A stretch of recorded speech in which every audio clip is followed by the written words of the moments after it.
What's up, everybody? Michael Richards here with Elite Athletic Performance. The next video in the series of videos on all the big lifts that we use around here, the meat and potato exercises that we use. Today we're going to go over the reverse lunge. Stick around, should be a good one.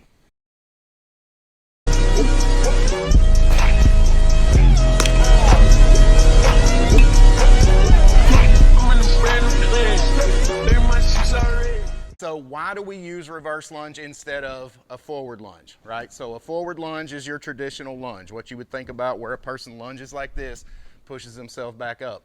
A reverse lunge is more where it's a reverse lunge. So you're going to step back and then come back up just like that. They are both good.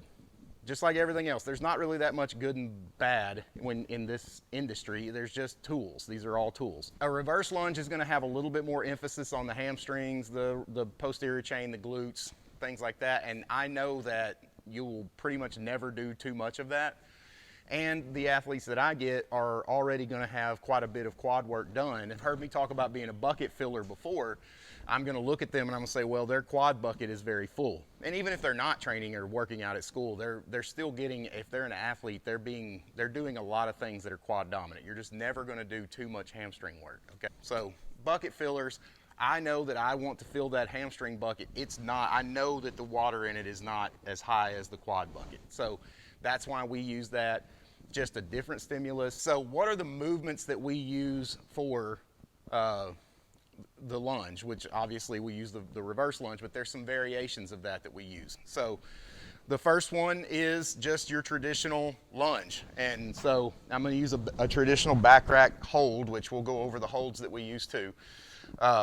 So one is just a lunge. So we're going to go here. So this is one of the variations, just like that.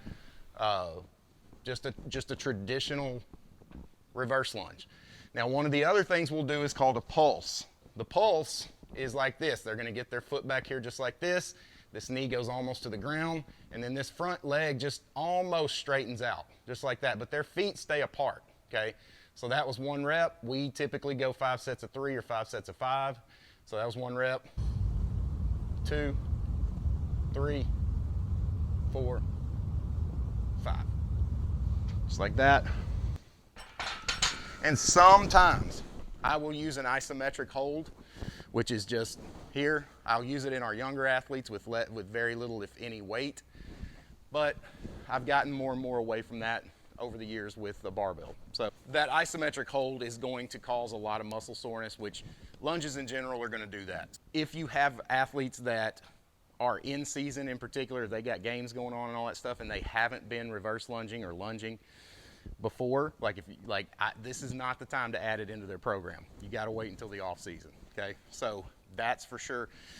This is going to cause some soreness. So if they haven't been lunging, you don't want to be doing this in season, okay? All right, so what kind of technique are we looking for? The number one thing that I hear, the biggest mistake that I hear about is coaches telling athletes to bang their knee on the floor. Well, they actually say touch the floor, but you know it turns into a bang. Don't do that. In no universe is it a good idea to put a load on your back and bang your kneecap on the ground. I want the shin parallel to the ground. I don't even tell them to touch because, like I said, it's going to turn in because that's just how it is. So what you're wanting to look for is you want to look for a shin parallel to the ground. That's what I'm looking for at least, all right? So I want them to go back. We want 90-degree angles, okay? 90-degree angle. Right here, shins parallel to the ground, 90-degree angle, and then back up. The other part of that the reason that I'm aggressive against not touching or banging their knee on the floor is I want the athlete to be able to decelerate their body and then accelerate back out of this lunge position. If your body can go there, it needs to be strong there. And so I don't want them going back here taking their knee down to the ground. I don't want the ground to decelerate their body, see? I want their body to decelerate their body. So what I just did when I took my knee to the ground right here, the ground did the work for me, okay? So I'm gonna stand back up now. I want them to be able to go here and make this look easy to get back out of this lunge. The last thing that you're gonna wanna watch for is this. It's the torso position right here, all right? So you're gonna see this. like that, or some variation of that. This needs to be really good posture with your torso. Remember, with the lower body exercises and with a barbell on your back, stuff like that, technically the torso should just float on top of the lower body. It really doesn't do anything but hold the bar. And that goes for deadlift, that goes for squat. The torso should really not even be involved. My torso should really not do anything differently. Just like that. Don't let them get away with this, especially in that Zercher lunge. It's going to be, because they're going to be able to use more weight like that. You just got to keep an eye on that, and the short strokes. So none of that, okay? None of that, whoops, none of that. So get them down here, get this thing to 90 degrees, get them back up. The other thing you're going to want to watch for, all right, is the alignment. All right, so watch my knee, watch my foot, and my right butt cheek, okay? We want everything in line. Just like that, straight lines. We don't want that. We definitely don't, get up here. We don't want this, right? We definitely do not want that or any kind of foot spinning out. Everything's got to be in a line, okay? It's got to be in a line, just like that, okay? So we don't want to see, you're going to see some knees trying to cave in like that. That's a no-no. We got to keep everything in a straight line, torso up. So as far as the holds go, I call it a back rack, just like a back squat. Just like I said, it's putting it on their back. A lot of kids, if you've got younger kids especially, and they're asking to use those pads all the time, watch them close. A lot of them they're putting this bar up here on their neck, like that.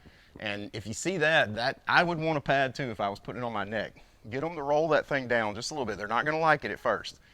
But right up here above the shoulder blades, I don't really get into like high bar and low bar, all that. Some people they'll do, have it all the way down here and call that a low bar, squat or what. I don't really get into that. Just get it off their neck, okay? So right here above their shoulder blades like that, they will not like it at first. And if they have weak shoulders, or if they're generally weak, this might not be great for their shoulders. So be careful with that. You might want to train it with a PVC pipe for a little bit.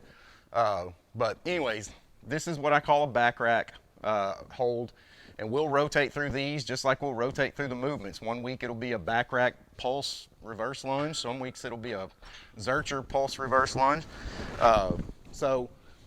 We just rotate through it, back and forth between the traditional lunge that I just showed you and the Zercher. A Zercher is like this. So you take this thing just like this and just like that, and it's in your elbows. And I always say it looks like you're praying. So some people will have them not grab their hands. I let them grab their hands, it's fine. You're gonna take this thing, and this is this hold. And I'm gonna tell you right now, if you try to use this one, you are going to be using a fraction of what you can put on your back. And if you're not careful with this, it will cause some back tweaks because it's pulling. I love the fact that this is what core work looks like. This is ab work right here. There are no sit-ups in the world that will do what this is doing for your core, okay? Because this is actively trying to pull me over, and I have to stabilize it, okay? So if you're using 135 in a back rack for a lunge, I would not go over like 75 to 95 with this Zercher, if that, depending on the reps you're using, because it's brutal. A Zercher is absolutely brutal. And don't be a hardo about it. Like, let them get a pad right here. That really, really hurts in your elbows, and there's no point. There's absolutely no point. It doesn't build mental toughness or whatever. It's just do it. Just get them a pad, okay? All right, so sets and reps that we use. I don't ever, with all of our big lifts, 5 sets of 5, 5 sets of 3. If I want them to load the bar up a little bit more, we'll go 5 sets of 3. Occasionally, I'll use 6 sets of 4. That's it. Don't get crazy with the reps. Definitely don't get high rep situations with your lunges. Please don't do that. Enough with the lunging across the rooms and stuff like that. We want perfect movement. You would not let them get away with sloppy movement in a practice situation, but high rep situations in the weight room lead to that exact same thing. And so I promise you, if you will cut the reps down, make their movements perfect, they will become better athletes for you, and they will be like, you will be amazed at how well they will move and all that stuff. Like, they don't, like the sloppy stuff just leads to sloppy body positioning. You know, you would never let them field a ground ball like this, right? But if I were to do that Zercher lunge and in like 12 reps, if I say like 4 sets of 12, that 12th rep, about that 8th rep, it's gonna start looking like this, like that. Don't let them use sloppy positions. Keep the reps low, keep the quality high, okay? The last little piece of variation that we'll use, if I want to add some, depending really on the age of the group, you know, like in the summer and when the pro guys are in, this one's programmed into a lot of our full program. We'll go ahead and just use a deficit right here just to change that up, make it a little more difficult. Everything else still applies. You just got your front foot on this. So same thing and back up. I'll have them step all the way back up to the plate, just like that. I want them coming to a perfect, what I call neutral or zero. I want them coming back to standing. Perfect. I want them standing up here, good posture in between every single rep. Back to zero. Back to zero. I think that's everything.